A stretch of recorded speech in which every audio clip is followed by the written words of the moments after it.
ARCHAON actually dealing fire damage now actually makes a pretty big difference in the Wood Elf matchup. Of course, the tree units are all weak to fire damage. He did magic damage for a long time in Total War Warhammer 2, but now with the fire added in, he will match up very well against DURTHU, my opponent bringing him.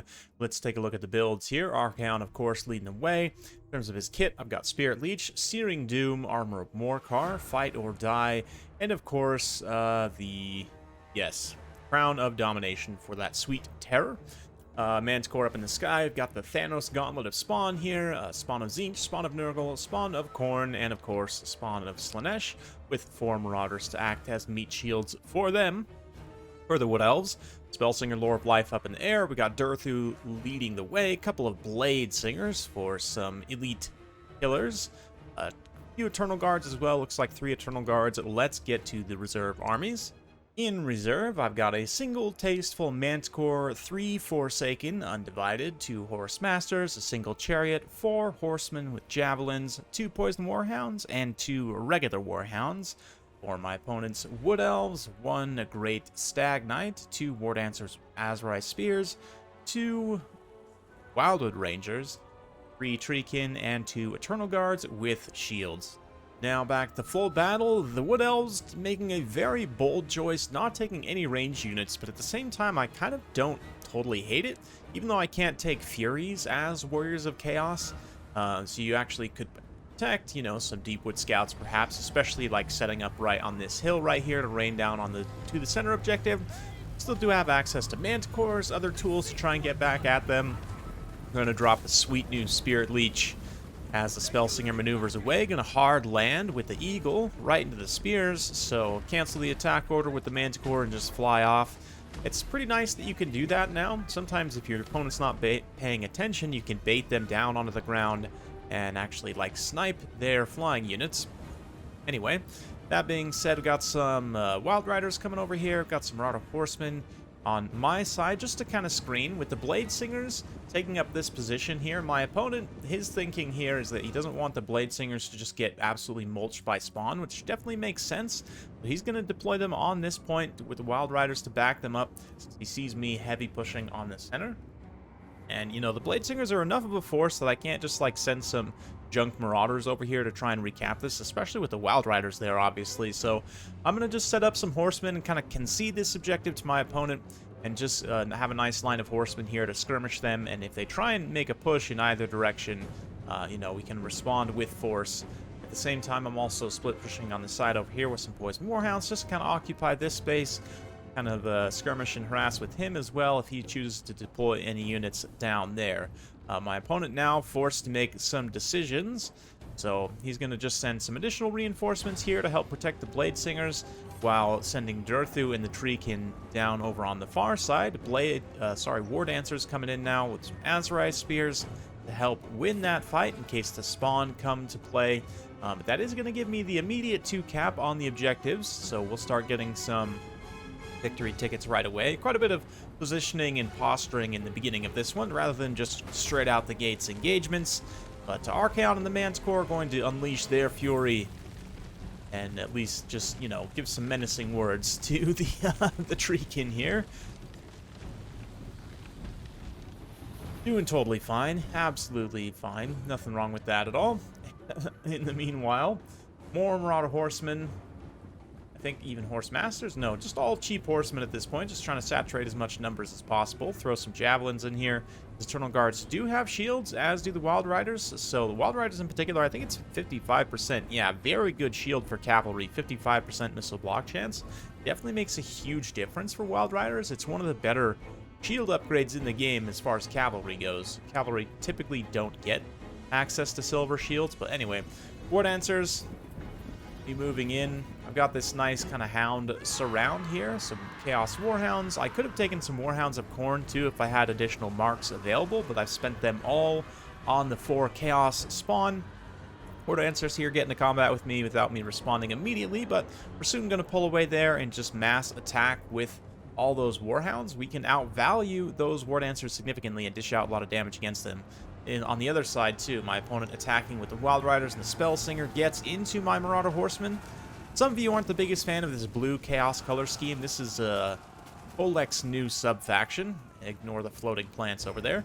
Um, yeah, it's a Colex new sub-faction, so don't worry. The original Chaos, Warriors of Chaos, ARCHAON's faction, it is now, is also available, but just thought I'd take this new color scheme. Personally, I really like the blue on the Warriors and the Marauders and so forth, but that's just my own personal opinion. My opponent here also playing new Elven, Wood Elven sub-faction. DURTHU now moving in with a nice block of Doom, hits a ton of units all at once, although he may want to conserve his Winds of Magic for later use. I'm going to send some Spawn of Slaanesh to Marauders, so it kind of split my spawn force in half. Send one half down here to try and respond to these Eternal Guards and DURTHU and whatnot. We're also going to send ARCHAON down there in just a moment after he finishes fending off these Eternal Guards along with the Manticore. Also did a ton of damage to those Treekin there. Pretty good stuff for me so far. The Wild Riders definitely dishing out some pain. It's fine, you know, again, these Marauder Horsemen are here just to kind of occupy the space and annoy and harass more than anything. Maybe get a little bit of value. Are also missing some more melee engagements over here. The Spawn get into these Wildwood Rangers. My opponent attempted to bring them in. I'm not really sure about the choice there. I don't really have many armored units, so I would have thought maybe just more Treekin or, you know, whatever else. But in the center, this is obviously where big engagement's happening. Spawn of Slaanesh get in here a little bit prematurely before all these other units, but at the very least they're going to saturate with Soporific Musk and allow the Marauders and the Hounds to get in here and trade actually very efficiently with the Eternal Guard. A little bit of Searing Doom there. Does some hilarious friendly damage on those Warhounds, but also pretty good chunk off those Eternal Guard, and we're able to quickly break a lot of the Wood Elven infantry here. That being said, also, my Hounds do break as well. But as long as the Spawn of Slaanesh keep hanging around, keep applying that Soporific Musk, ARCHAON's now in the fight. A couple of the spawns are blocking his way, but he'll start getting some attacks in soon as he whacks some of these War Dancers. Yes. A little bit of awkward sidestepping there. Don't really know what's going on with his animations. There we go. Now it looks like he's actually finally getting some attacks on big old DURTHU. Dropping another quick Searing Doom here. And with my support units all of a sudden falling apart, like I said, we managed to rout the Eternal Guards, but in fact, all the Hounds, because we're right next to the edge of the map, just immediately routed off the side here, which is nice. They'll go back into my reinforcement pool, but it also means that my support units run out very quickly. And this engagement between these two, I mean, because DURTHU's stats are so scary, there's enough parity between these two that it's going to be a pretty even engagement. ARCHAON has less HP overall, which does make a pretty significant difference. And likewise, he's also getting a little bit distracted in terms of animations. Manticore will also come to help, but my opponent makes a pretty critical error here as the last of his Eternal Guard break, and the Marauders finally get into a nice full surround. He dropped Dwellers below right here onto the Marauder Horsemen instead of just trying to regrowth DURTHU. And also what I was talking about a little bit earlier in terms of saving your Winds of Magic. DURTHU in this engagement, if he had a nice regrowth to top him back up here to allow him to hold, could survive until these Wood Elf infantry reinforcements arrive to bail him out. As it is right now, though, he's taking too much damage. ARCHAON and the Spawn of Slaanesh, the Manticore, all working beautifully in tandem. I don't know, ARCHAON's a little bit bugging out here. Hasn't been doing the best job doing attack animations, but hey, he's, you know, Lord of the End Times. Definitely down to let his lackeys just do the damage here. A few Spawn of Slaanesh that remain helping out pretty substantially. And of course, the Manticore. Nice sort of date there. Come on, ARCHAON. Finish him off. There we go. Javelins, of course, doing some good damage as well. But only takes a couple of strikes from ARCHAON. Nice thrust into the back of DURTHU's ankles. And that should take him down. Yep, there he goes. Sad end for DURTHU. But, you know, this is in the icy fjords far in the north, so no doubt he'll regenerate and come back for more. This or a campaign context. Wild Rangers, again, a little bit of an odd choice here. I mean, I guess when you're doing a Wood Elf melee build, you only have so many options, but I don't know. It makes sense to bring them perhaps here in case I end up bringing a lot of heavy mid-tier shielded Chaos Warriors, for example, in case I expected more of a ranged build, but even still, given what I have on the field right now, I would think he'd spend his resources on other things, but it's all good at the end of the day. ARCHAON dropping some nice magic there. And my opponent really hasn't even attempted to push in the center, just been holding back his Blade Singers the entire time. Which, you know, again, I understand trying to hold this objective to a degree, but without range units to help, you know, kind of soften the blow of the spawn, it's going to be pretty rough. We'll watch as the Blade Singers finally get into combat here against these Marauders, and then here come the spawn of Nurgle and the spawn of Khorne, which don't quite have the weapon strength they do before, but still have very good weapon strength with Frenzy and flaming damage and whatnot. Makes them very good here. Oof, nasty. Can't wait for the blood pack though. Honestly, it's gonna be quite a bit better. And apparently there's supposed to be a slider, I think, too, on the blood pack, so you can like customize exactly how over the top you want the blood and gore effects to be. But I can see now why my opponent was a little bit hesitant to just rush the Blade Singers into the center objective, though. I mean, they're not going to trade efficiently here at all, and Blade Singers are a unit that I would probably expect to get a buff. I've done some testing, and I don't know if I'm going to show it publicly, because it was really more for creative assembly than anything else. Another Dwellers Below going to get unleashed here on my spawn. But Blade Singers in particular traded absolutely horrifically bad with both Exalted Demonettes and Exalted Bloodletters, which granted I would expect them to not win that fight, but they should at least trade okay. You know, and in general, the Blade Singers just trade very badly in a lot of engagements that you would think they'd trade well in, so hopefully they get a little bit of a buff. I'm not sure exactly what, nothing too crazy. But Wood Elf melee units in general, I mean, Blade Singers and Dryads are two in particular with magic damage that you would think would be good against the Mono Gods and, you know, other kind of chaos forces, but they're just really not at the end of the day. Those two units hopefully getting a little bit of a buff.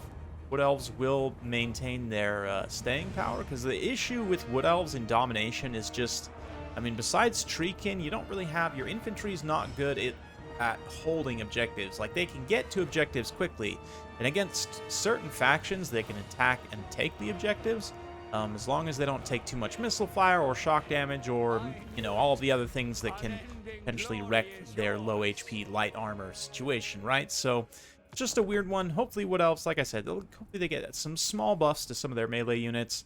And also, you know, people need to learn to play them in Domination. And I will fully admit, content creators, and myself included, aren't experts on Wood Elves generally. Have some very, very good content creators, certainly. But still, there are better players out there who will be able to use Wood Elves to better effect in... oh, no, that's Torgavon. I was going to say, I thought he was using the new Wood Elven sub-faction, but maybe not. Anyway, let's get to the army breakdowns here. ARCHAON racking up a huge amount of value, taking down DURTHU, and just generally being a force of nature. The spawns do okay. The spawn of Tzeentch in particular getting into the Wildwood Rangers was great value for me. And likewise, the Manticore also pays for himself. Cheap Marauders are cheap Marauders. You don't need them to do too much. Didn't even get to use the Forsaken, but definitely Marauder Horsemen and Marauder Horsemasters, as always. Great job there. Again, the Chariot didn't get used. The Hounds, though, are generally very cost-effective and just a super nice unit to have in Domination. On the flip side, I've found Stag Knights to generally be a pretty poor unit in Domination. You would think, like, oh, Vanguard, very powerful charge. But in fact, they end up just losing out because they're so light and squishy, and they end up getting outnumbered pretty significantly. I've generally found it's better to just go with numbers of Glade Riders. Try and, like, for example, screen out these Marauder Horsemasters. But anyway, in the starting army here, DURTHU gets some okay value, gets pretty close to paying for himself. With better magic placement, though, he probably could have actually paid for himself and maybe even won that side engagement. Would have been tough. The Wild Riders did an okay job just in terms of fighting, but Blade Singers also pretty poor in terms of value, and then just kind of tactically, they didn't have a lot to go after, unfortunately. Like, the spawns kind of providing overwatch for the Marauders meant that they couldn't just get in and blend them up very quickly, right? Anyway, hopefully you guys enjoyed watching that. A bit of a weird one, but, you know, I gotta get some replays to show you guys, and I feel that I learned something from this, so hopefully you did as well. If you like this sort of content, be sure to like, subscribe, hit that bell notification button. Every time I upload a new video, you'll be notified. Thanks again. We'll see you next time.